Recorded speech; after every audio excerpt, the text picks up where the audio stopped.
Alright, everyone, hello. And I've been asked a pretty good question, and that is, how does one actually go about invoking any of the ingredients in their food? We talk a lot about what ingredients to use for what, but actually activating them, actually asking for their help, is a different story, so let's get into it.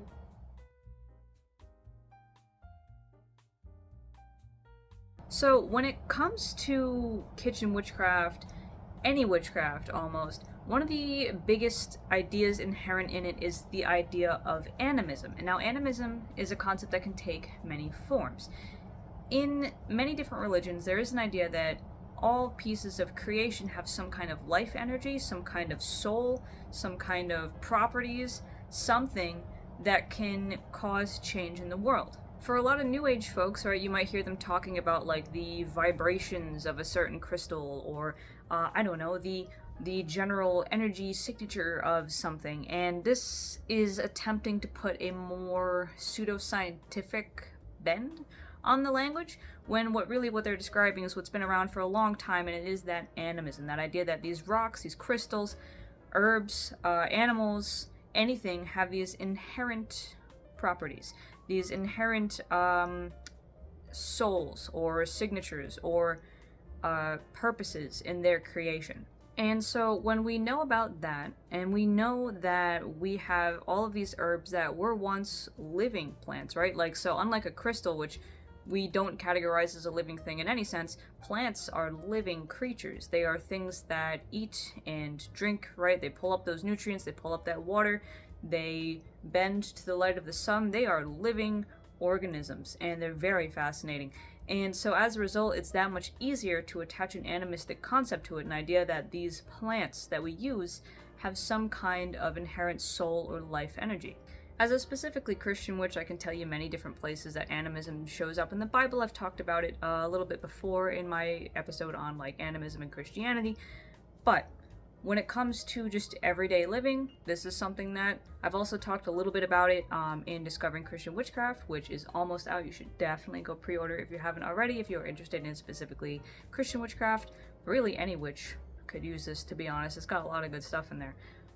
It is in there as well, but nonetheless, when it comes to invoking the ingredients in your food, one way that you can go about it, there are two options that I can think of off the top, but one way is to treat those items as living beings and to actually ask them to lend their talents, right? So for example, if rosemary is really protective and it drives away evil, then you might ask it to lend some help, right? Like just like you would ask a friend to help out a little bit with a project, you can also ask the rosemary, say, hey, can you please, contribute some of your energy to what I'm trying to do here, right? Because when you make the magic, you're using your own energy. You're using your own power, and you can think of as if your cupped hands are like a bowl of it, right? So as you pull your energy into that spell that you're about to deposit in whatever it is that you're cooking, you might ask the rosemary to contribute a little bit of its energy in there too, right? If we're using the metaphors of kitchen witchcraft, then your hands are the cauldron, right? And what's cooking in there is all that soup, that energy of yours. So that rosemary contributes the flavor to your real soup, just as it contributes a drop of its energy to your energy soup here, right? Think about it that way. Then, when you actually go to bless the meal, you put all of that energy from the herbs, from yourself, from any deities that you have petitioned to help you, into that soup. So as a Christian witch, right, I put my own energy actually up to God as an offering. I say, hey, please, connect with me here down into that core spark, that soul, and infuse this energy here with the energy only you can have.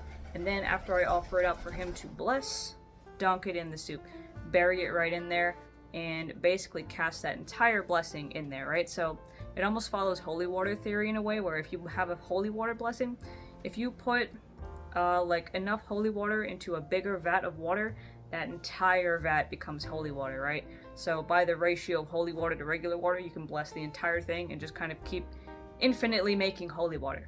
That is legitimately how that works. So you can think of it like that, right? Where you put your energy in, bang, now the entire soup or whatever it is that you're cooking is enchanted. As you might guess, I typically do that at the end of the meal as a result, because I don't want to have to bless 14 different things that are cooking. I'd rather just bless all of the final assembled pieces and just kind of let that do its thing. That's why also one-pot meals are probably a kitchen witch's favorite.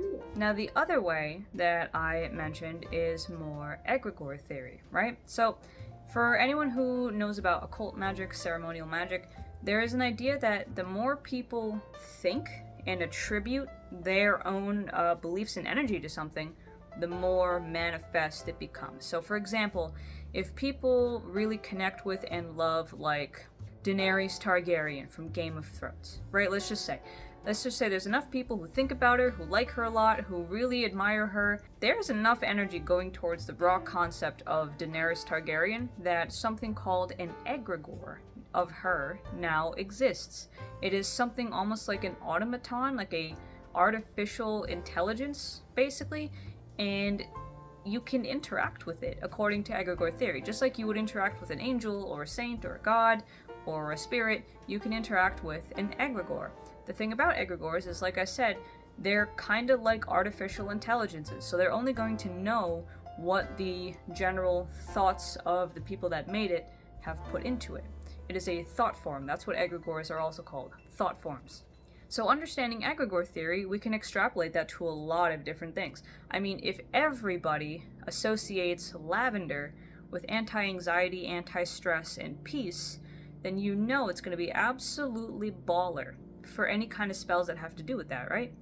So it already has that energy. It's kind of like putting a quarter into an ATM machine in that case, right? Where if you're trying to power up your spell, you add this thing to it, and it just continues building. Now, to win the game, you still have to do the work yourself, right? You can't just put quarters in the machine in the game and expect it to win for you. It's not how that works.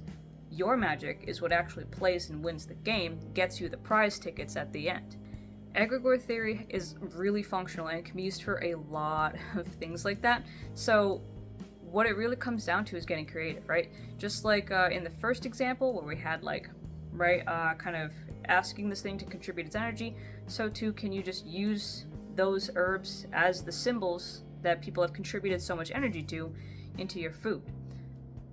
This one is also animistic in a way, but not quite the same, right? So in the first instance of pure animism, we have the idea that these herbs and spices and other such things are their own separate consciousnesses, their own separate identities, their own separate beings. So when it comes to that, you do want to kind of like play nice with them, right? Like you don't abuse creatures or people that you're asking for help. If you asked your friend for help and then punched them in the face, they would probably not help you, right? So same thing applies there. There is some level of hospitality, community, and respect that goes on there.